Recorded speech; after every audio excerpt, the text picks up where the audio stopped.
Hi there guys, it's Helen Pixel again. Let me just get rid of my face at the bottom of the screen first, we don't need that. Today I would like to just give you an overview of RPG Maker VX Ace. Now this is a town that I've actually created in it, all my own pixel art, everything that I've done and imported. As you can see, all the tile sets are here in the side, B and C, and basically I just want to show you the program itself before we go any further. Now you can open projects and things and create new projects in here. Now in this there's these three modes here. There's the map mode, which is the mode that we're already in. There's event mode, which if you have a look there, if I click edit event, that'll tell me about this. Now this is where you actually edit events. Basically it's an extremely user-friendly way of actually programming your game. It gives you all of your options here. In due time I will be going through all of these.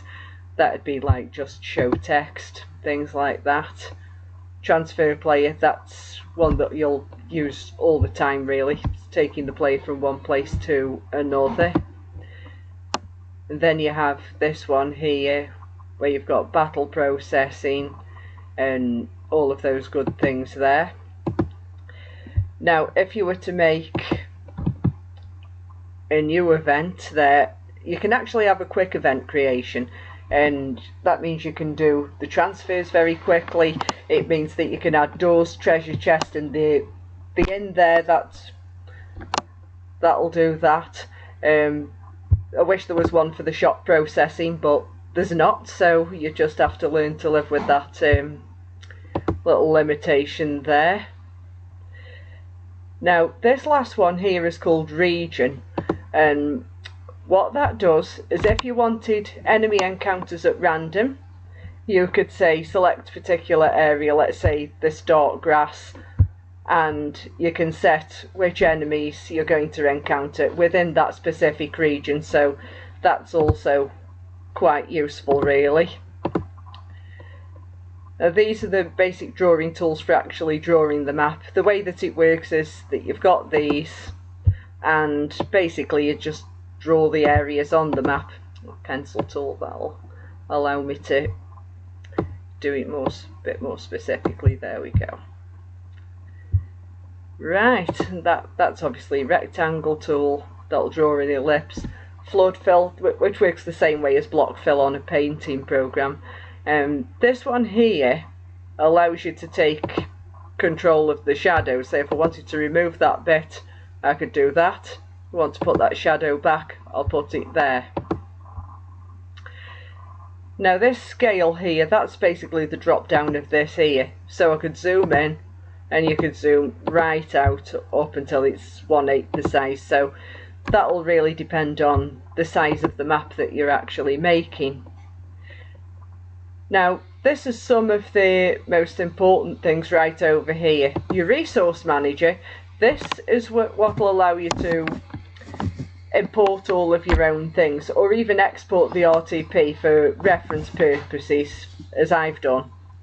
For instance, when I click on tile sets, you can see there, that's all of mine that I've actually imported there, and if I was to click a preview, that would show you all the tiles within that particular tile set that I've imported. Those are my animated tiles, and it works the same for other things as well. Like these are my imported music that I've made myself, so that's that. And it also has the database as well. Now these first four that are on the database, these are the RTP, and those are the default graphics that actually come with the game engine itself. Now as you can see, they are pretty high quality, but the reason I don't want to use them, as I said in the introduction, is because they've been used to death, absolutely overused to death. And obviously a customer's going to want to see something a little bit different than the default tiles really. However, when you export them, you can actually have a look at them closely, and you can do that in programs such as Krita or whichever is your image editing software of choice. I'd recommend just use which one that you feel most comfortable with. And I know some of them are paid, like Photoshop, but Krita is absolutely free. There are other free ones. GIMP, I did try that. I didn't take to it, but a lot of people swear by it. A lot of people do use it. So, you know, it's up to you really which software you choose to use for your pixel art, really.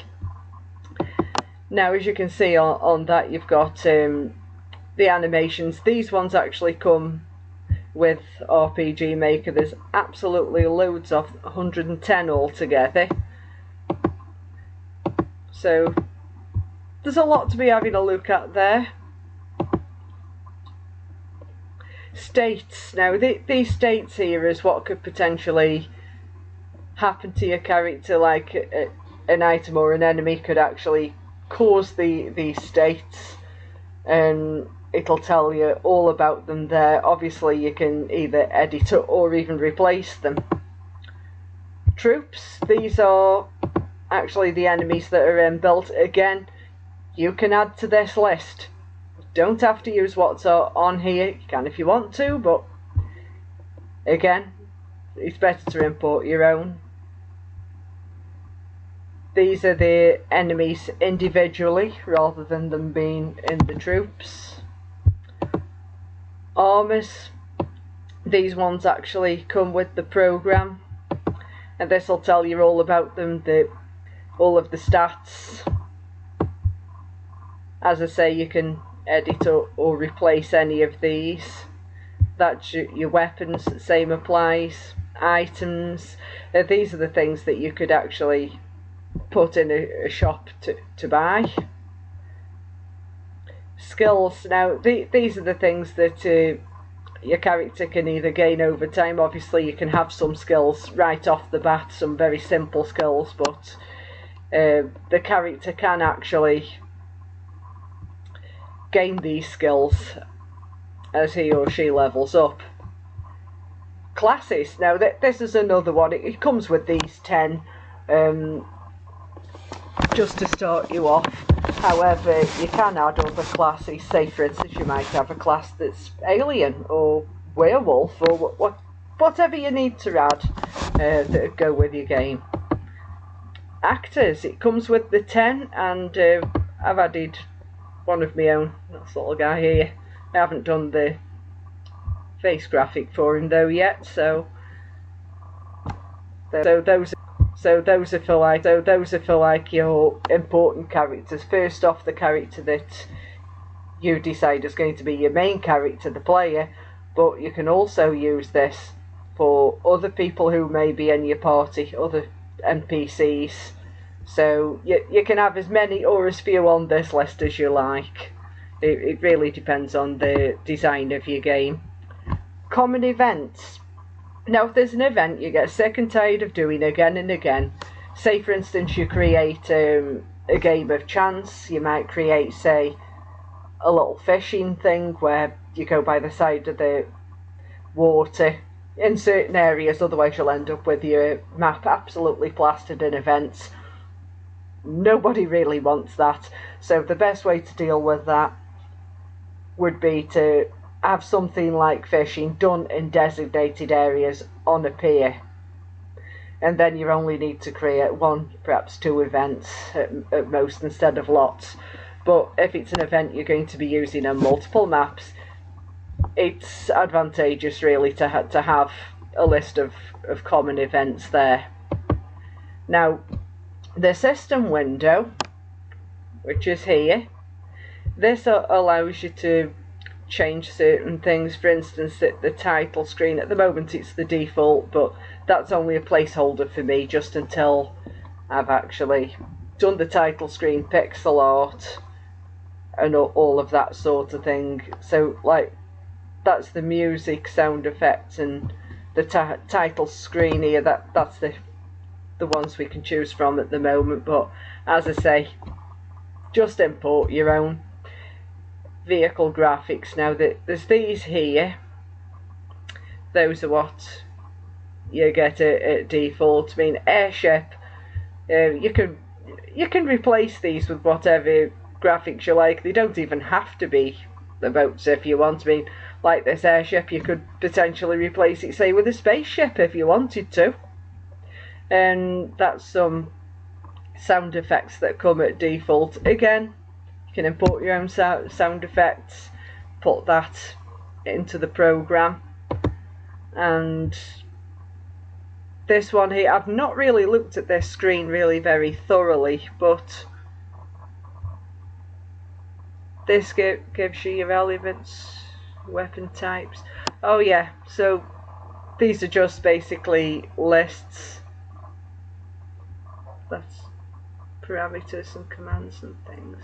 I'll have to take a look at this screen a bit more thoroughly, but as you can see, the database is where you're going to be setting things for your game, whereas this here is where you're actually drawing and doing that part there. Oh, there's one thing I forgot to show you as well. There is an area actually here for scripts, the script editor. Now this section here is for people who know programming. Now it's RGSS, which is a type of Ruby for this version, but I do believe the newer versions of the software, MV and MZ, they actually use JavaScript instead, which I think they made that move because there's a greater number of people who know JavaScript compared to Ruby these days. But if you do find a script, or you have a go at one yourself, materials, insert here. So basically people would actually copy and paste the script into here, and they would put it there. Mess with it, do not mess with it, do not mess with anything else up there. Not unless you seriously know what you're doing, otherwise you could like break your game or something. So I just thought I'd mention that in there. So that's a basic overview of RPG Maker. Some things may be in different places or set out slightly differently in different versions. I know that MV and MZ, they do have a little bit of extra functionality compared to this version. VX Ace was made about 10 years ago at this point, so there you go. But that's the basics of it anyway. So, and one final thing as well, if you want to play test your game, all you need to do there is press that there, save whatever changes you have, and it'll allow you to play test. Hopefully it'll do that. Really depends on how much RAM your computer's using. It looks like it's doing it, albeit very slowly.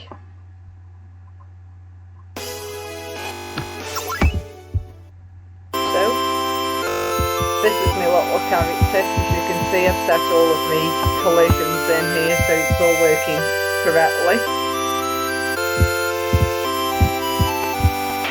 Transfers outside, and as I showed you earlier with this sign, which is an event,